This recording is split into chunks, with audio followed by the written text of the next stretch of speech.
So I thought I'd do a little tutorial for people who follow the live streams on how to use real-time trains.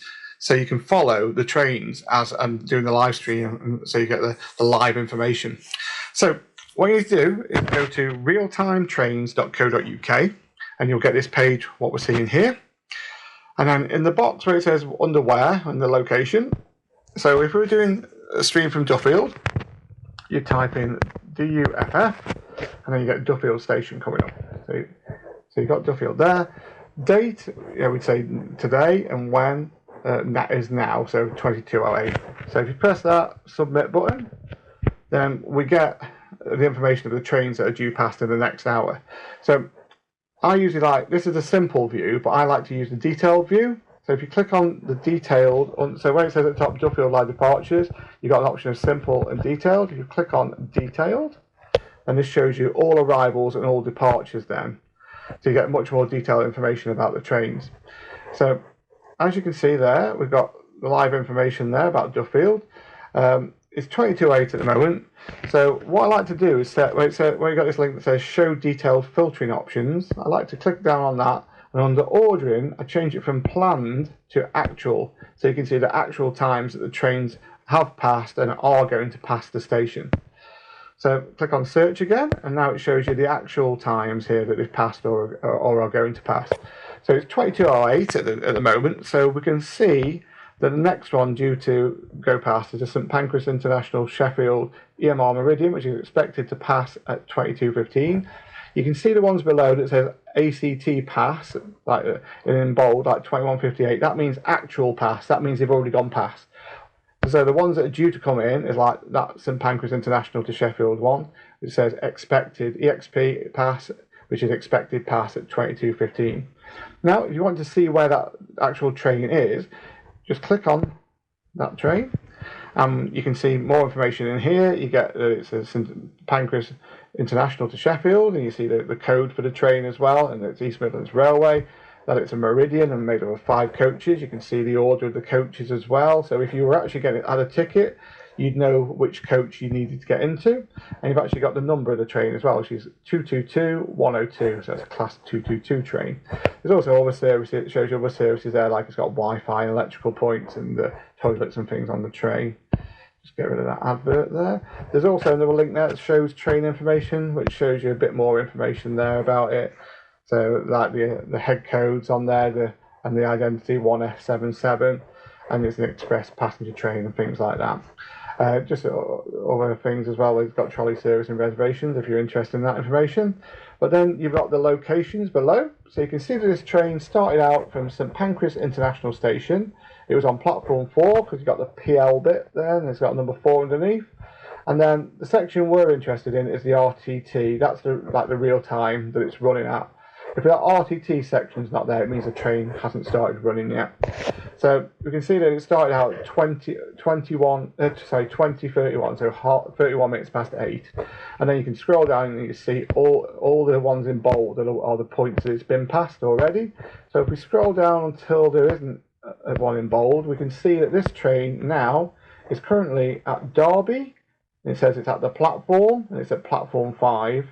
And it arrived in Derby at 22:07 and a half, which is 22:07 and 30 seconds. So that's in bold. It's got 22:11 under it, which is not in bold yet, and that's the time that it's due to leave. So it's 22:11 now, so that'll be turning bold very soon, as that train will be leaving the station. Now, we're at Duffield Station, so if we look further down, so like 4 junctions further down, we have Duffield, so Duffield DFI in brackets, and when it shows us there that the expected time it's due to pass is 22:15. So we know that once it leaves Derby, it's going to be with us in about 4 minutes' time. So that allows you to see whichever point or whichever station you're at, you'll know what time that train's coming past. Yep, so you can just go out of there now and go back, and we go back to the list of all the trains again that are due in the next hour. And we've got this little section here that says TOC. Now that TOC section is set to all, so it's showing all the trains that are coming through from all the different companies, and if there are passenger and freight trains, well, they're all included. So you can actually click on that all, and you can choose the company you want to see. So you can choose East Midlands Rail and stuff like that and show all their trains. But if you like freight trains, scroll right down to the bottom and you see ZZ for freight services. Click on that. Then click on the search button again. And as you can see now, it shows you all the freight services that are due to pass within the next hour. Or hour and a bit. And so you can just click on there and see if they're running. A lot of them shows run as required because they're not actually running. They're scheduled in to run at that time, but they maybe not be running that day. There's one there that says an expected pass at 22:50, so we'll have a look at that one.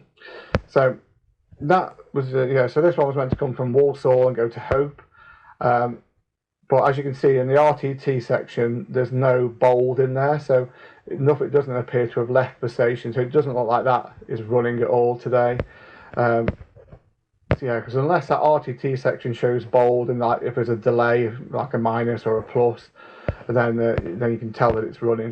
But that one doesn't appear to be running, and it would have been coming through Duffield at about, as we see there, 22:50. It would have passed there if it had been running. So that allows you to see freight trains, and then also you've got an option here, so you can actually look back an hour. So you've got the plus and the minus 1 hour and plus 1 hour options. So say we wanted to see what trains were coming in an hour after this hour, we just click on that and it will show you another hour further ahead. And yeah, we can go back and see what's currently there by going like that and just going back again. You can also do on the when option, you can actually choose, you can see the trains that are running all day, or you can see them through certain times. You can make a custom time as well, or you can set them like between 6 o'clock and 8 o'clock for that day. So we can see what trains have run today on there between 6 and 8 o'clock, all the freight trains that have been through today. So we can see that, the one we were looking at this evening was a Class 37, which is this one right at the bottom, this Belmont Down Road to Derby RTC. And we can see there, if you look at the RTT section, these are all in bold. They've gone blue because I think this service is now finished. And you can see, like on the DLY, you can see the delay. So this one was like running at the where it started out, it was half an hour earlier than expected. So 31 minutes, and it was half an hour, and then it gradually got down to about like 6 and stuff. And it actually arrived at Derby in the end 23 minutes early. So yeah, I hope that helps with you understanding how to use real-time trains. And when I'm doing the live streams, you can go to real-time trains and use this, and you can track the trains at the same time that you're watching the live stream. So I hope that's helped, and I'll do a few more tutorial videos like this to help you with the live streams and help you to follow the trains a lot better. Okay, thanks very much. Please like and follow the channel, and keep watching the live streams and keep following the channel and keep supporting us. Thanks very much.